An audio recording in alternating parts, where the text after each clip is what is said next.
championnat du monde, là, il y a 3 ans. Et justement, Stéphane Datt a déjà une sélection d'équipe de France, il y a 2 ans, pour le mondial 2002.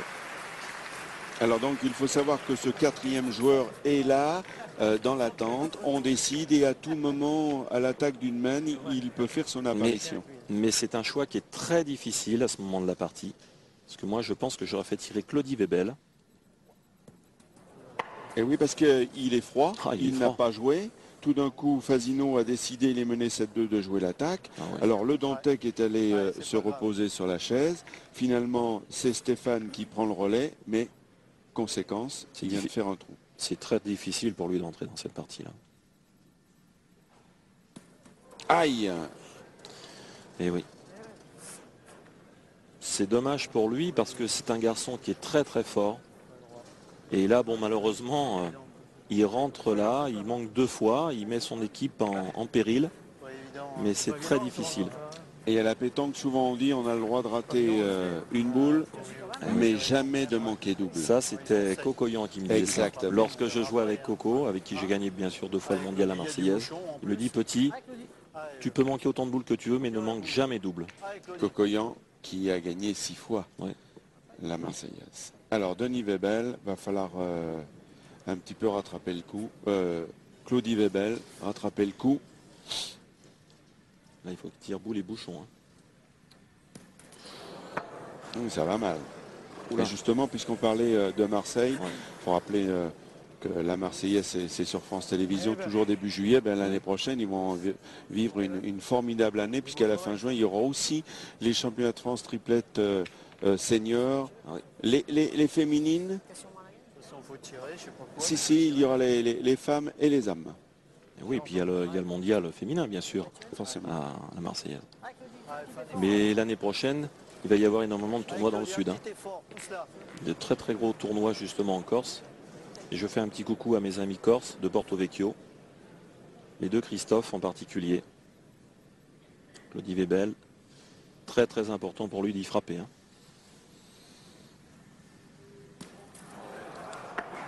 Alors, il devait l'espérer sûrement de tirer boule et bouchon, comme l'on dit, pour annuler la main, parce qu'ils sont en retard de boule, ils sont menés 7-2.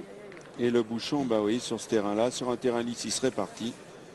Et sur ce terrain caillouteux, il est toujours là. Et oui, on partage tout à fait le dépit de monsieur Christian Fasino. Qu'est-ce qu'on fait?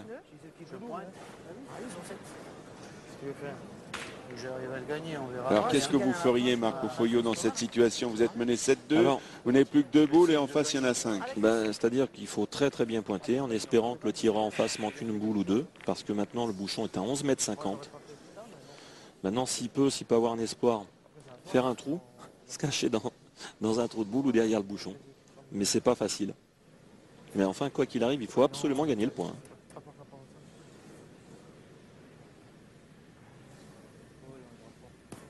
Oh, il n'arrive pas. Oh là là, la catastrophe. Alors là, catastrophe pour Christian Fasino et ses coéquipiers. C'est un changement efficace. C'est Claudie qui l'a dit. Oui, puis là c'est ennuyeux parce qu'il faut rappeler que les autres ont 7. Alors oui, ça ce sont les suppléants. À gauche le Dantec, à droite Damien Hureau. Bon, on est adversaire mais on échange quand même un peu son avis. Et puis va-t-on assister à une sensation dans cette finale où Christian Fasino faisait figure de favori, quand on pense que le Boursicot, l'Amour et Rocher ont arraché in extremis leur qualification à Palavas-les-Faux au détriment de Marco Foglio, il en sait quelque chose. Bien sûr, puisqu'on termine 5e malheureusement. Et ils sont là, peut-être en train de gagner les Masters 2004. Fasino, que va-t-il faire? Il faut qu'il rentre par 2 peut-être, non? Eh ben, il vous a entendu, Marco. Il est rentré par 2, ça va forcer l'autre équipe à peut-être changer de tactique, à moins que le Boursicot, qui est un formidable canonnier, en décide autrement. 2 possibilités. On joue gentiment, on fait 4 points, on monte à 11, mais ça ne fait pas gagner. Ou quand on a la force de Bruno Le Boursicot, je crois qu'ils vont envoyer Bruno. Ah, justement, quand on fait de la pétanque de haut niveau, lorsqu'il y a possibilité de gagne, il faut jouer la gagne. Seulement, bon, maintenant, il y a 11 mètres quand même.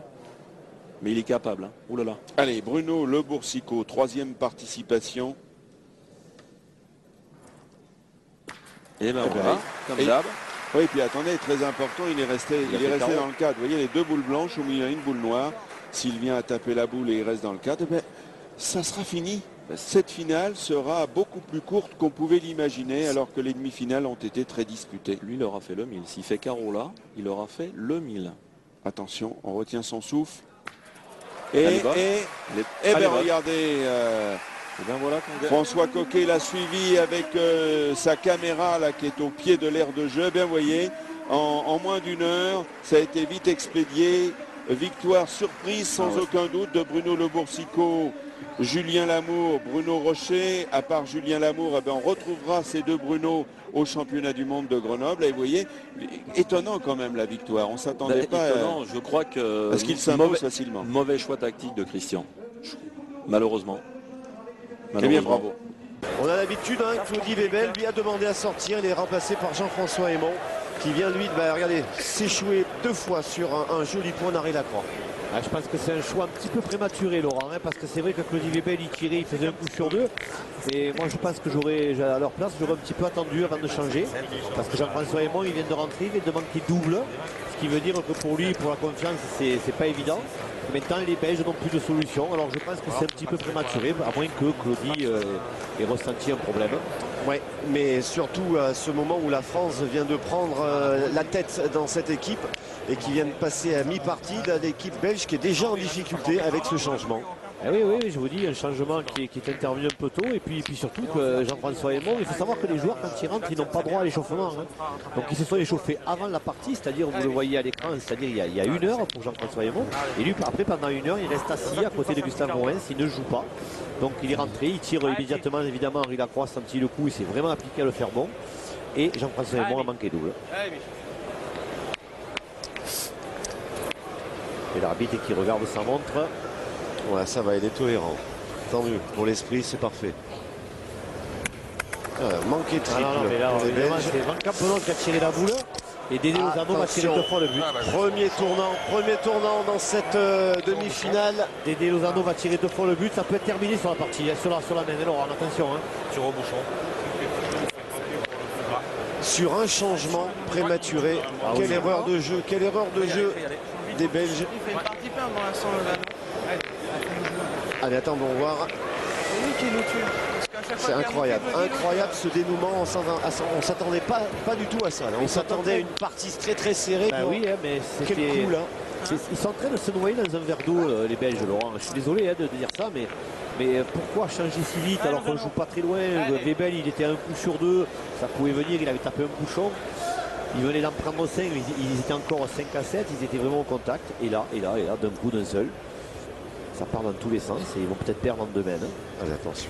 C'est incroyable. Mouvement important. Là. Boule important. C'est capital. Hein.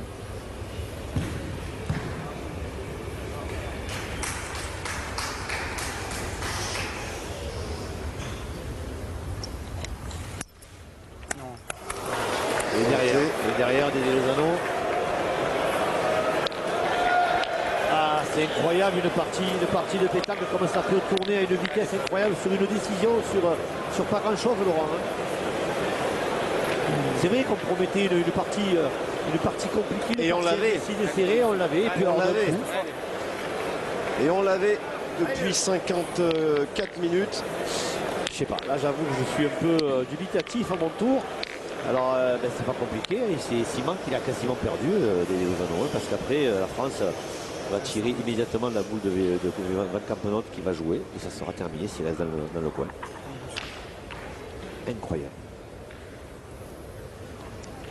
À moins que... Allez. Ben voilà. Dédé Lozano qui a réussi une très belle partie jusqu'à maintenant du reste. Hein. Et là voilà, il a manqué 2 fois, il est sorti 2 fois. Ah, quel dénouement. Ah non, là je suis assez... Je suis sûr que chez vous, vous êtes aussi surpris que nous de cette tournure. Mais en tout cas, si vous êtes supporter français, vous devez être soulagé. Supporter belge, anxieux. Alors la boule, tu la fais, Alors qu'est-ce qu'il fait Van Campenot? Est-ce qu'il va pointer? Est-ce qu'il va tirer pour essayer d'enlever la gagne? Voilà, s'il fait sortir la boule de Henri Lacroix. Regardez, Claudie s'en veut, Claudie peut-être. Ouais, je sais pas ce qu'il leur a pris là, vraiment. Je sais pas si c'est je pense que c'est un choix de Claudie lui-même. Hein. D'accord. Allez. Ouais, Fabienne Dor retrouve le sourire, elle a ses poulains, hein, elle a ses poulains.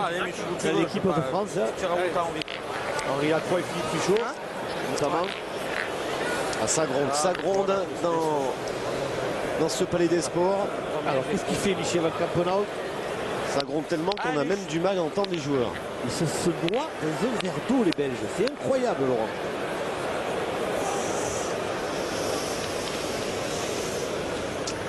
Regardez cette boule qu'on va... Une boule qui n'est pas sortie évidemment des Belges, mais bon, ça ne changera pas grand-chose. Hein. Ah, il a tiré le but et bien voilà, c'est terminé. C'est terminé Laurent. On se congratule. Alors, évidemment, il faut qu'ils jouent les Français. Ah oui, même pas. Pas forcément. Oh, quel coup incroyable dans cette partie qui se termine en queue de poisson, si on peut dire. L'équipe de France qui se qualifie pour sa 10e finale consécutive dans un championnat du monde. Mais alors,